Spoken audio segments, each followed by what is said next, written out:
I like fighting games. But here's the thing. I can't use a joystick to save my life. And I'm not good with a controller either.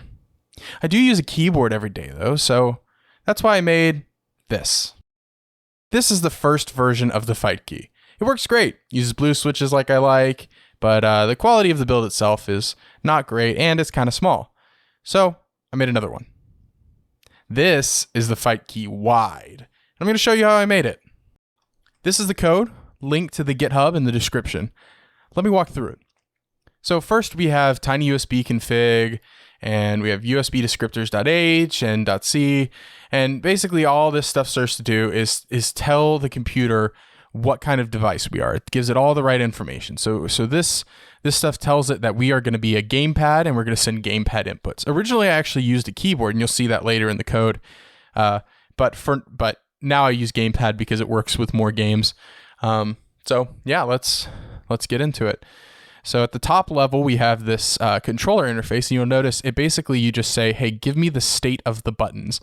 And it returns a map with this buttons enum. And this buttons enum, I guess it should be enum because it's a numerator, but anyway, enum, it just has every single button that's on the controller. I still have escape. Not sure why, but that's how the code works. So whatever that reason was, it's still there.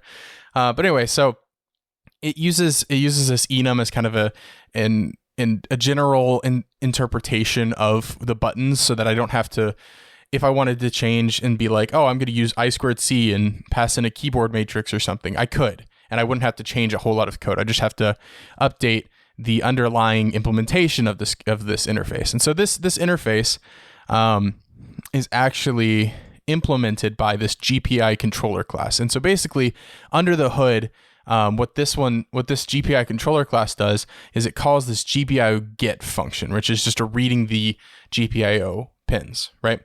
And so once I can read the buttons, then I want to actually send the button state over to the USB stuff. And so in order to do that, I need to have an HID device. And so I have actually two, because like I said, I originally made a keyboard version, but they both work basically the same way, just one sends gamepad inputs and one sends a keyboard inputs. So basically what they do is they store this report structure, and they update that report structure by changing the state of it. So we call press button to set in the report that some button is pressed, and then we say release to undo that. And then we call update, and that updates all the underlying USB stuff going on. And this is some pretty complicated code. Like, you'd have to really dig through it to fully understand it. But essentially, that's what's going on. So you can see I have this switch button, and that sets all these different flags in order to properly structure a report that then gets sent to USB.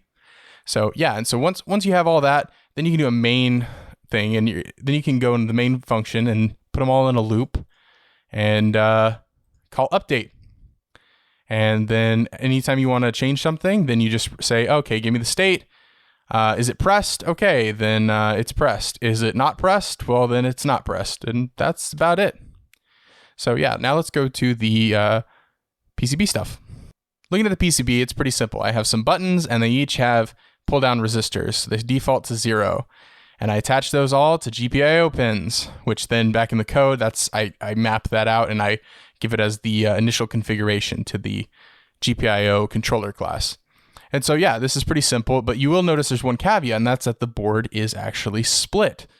So I've created this, and this actually works. You don't need some fancy thing to do split PCBs. You could just draw some circles and make a pretty weak point, and then when you print it out, you can snap it in half. And it's really that simple. But anyway, so each of these is a blue switch, or just a general Cherry MX style switch, and they're connected over this port to send the signals over to the Raspberry Pi Pico, which is set in the PCB. And so yeah, you can see how this works pretty straightforward. It's just a resistor and switch and some connections. So yeah, and obviously I would prefer if the Pico was USB-C, but obviously it's not. So I'm stuck with USB micro unless I wanted to do that change too, which I did not. So yeah, that's the PCB. So now let's take a look at the 3D printer model. So the first thing I did in the model was recreate the PCB as a reference so I could wrap things around it.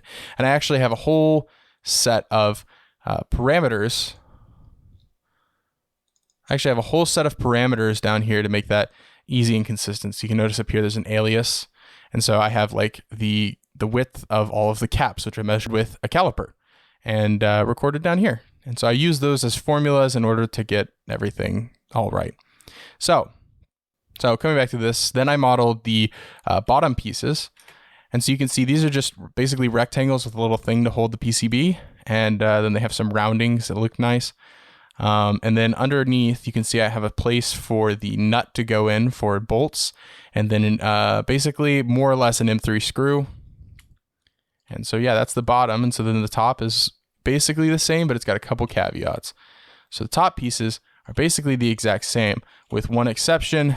They have this slant cut in the middle. And that does change a few things, but not really. It's basically just working around the PCB reference.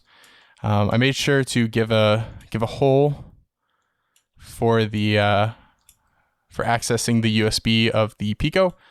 And also the reset button, it's a little bit tall, so I could get in there and do it without having to open it up. But I can easily open it up because it's all screw based, unlike the original.